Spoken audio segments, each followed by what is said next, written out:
बारामती विधानसभा मतदारसंघातून शरद पवार 1967 ला पहिल्यांदा आमदार झाल्यानंतर ते सलग 6 वेळा म्हणजे 1991 ला केंद्रात संरक्षण मंत्री होईपर्यंत सलग आमदार होत राहिले।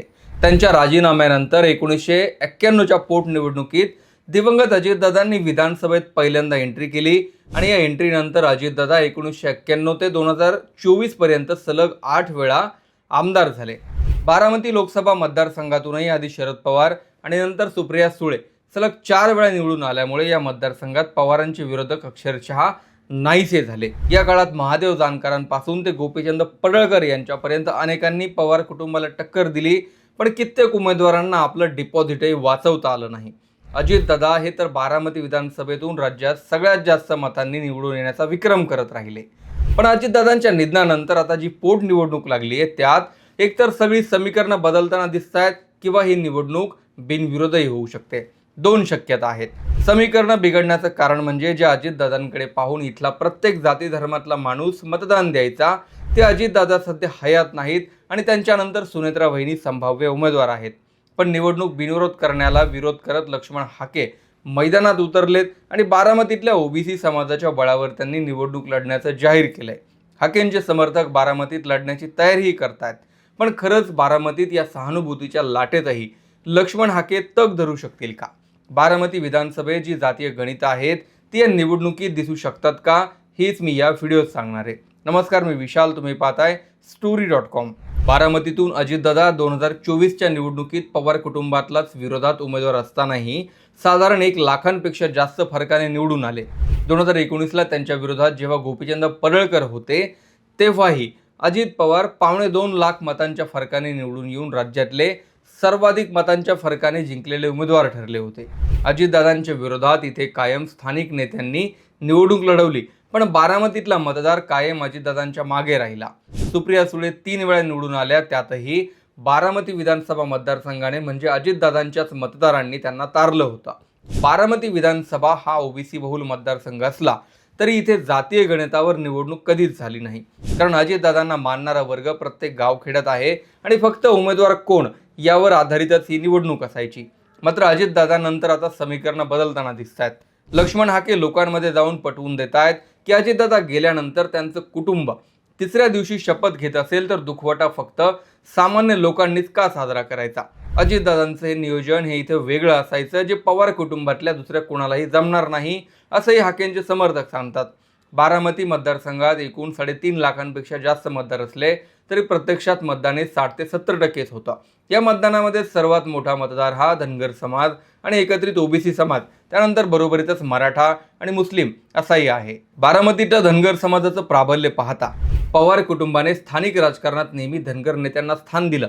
मग जिल्हा बँक असो, कर्ज वाटप असो किंवा जिल्हा परिषद, पंचायत समिती आणि सोसायट्या, धनगर समाजालाही स्थानिक पातळीवर संधी मिळेल याची काळजी अजित पवार कायम घेत राहिले। मात्र 2014 नंतर ही परिस्थिती वेगाने बदलत गेली। धनगर आरक्षणासाठी राज्यात वातावरण पेटलेलं होतं आणि त्यातच 2014ची लोकसभा निवडणूक आली। दिवंगत नेते गोपीनाथ मुंडे आणि शरद पवार हे पारंपरिक विरोधक होते।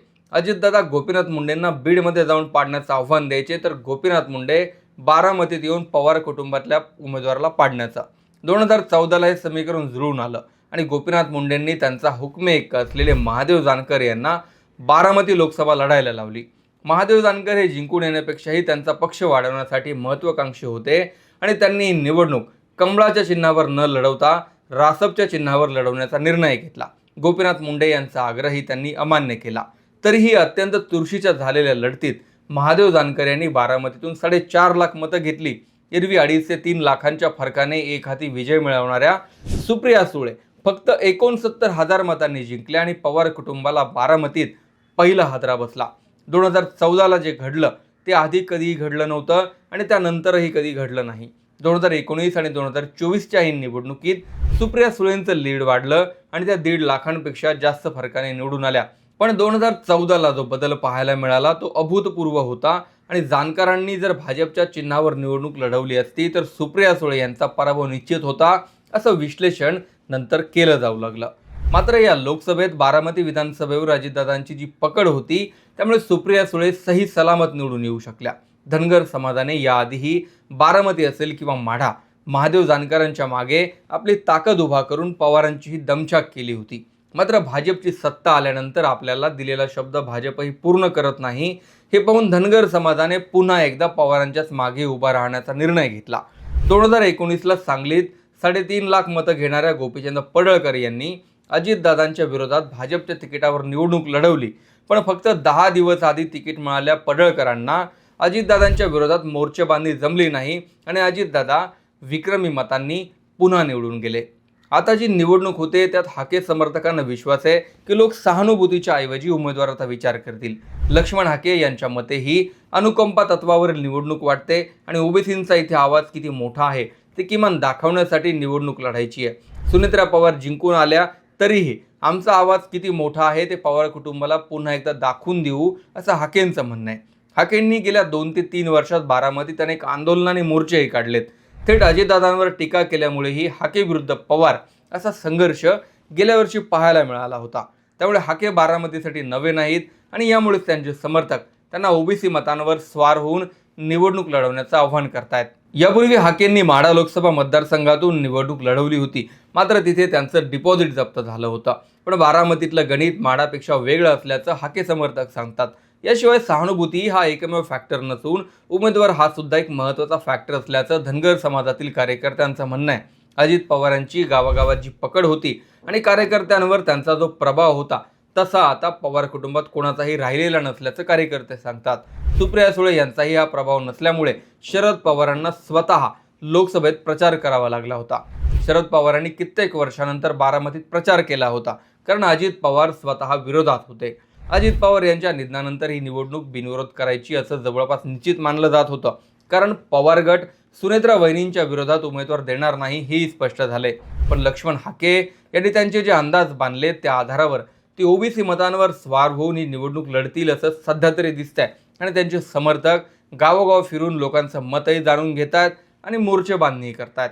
बारामतीबद्दल तुमचा अंदाज काय आहे? लक्ष्मण हाकेंनी खरंच या निवडणुकीत उतरायला हवं का?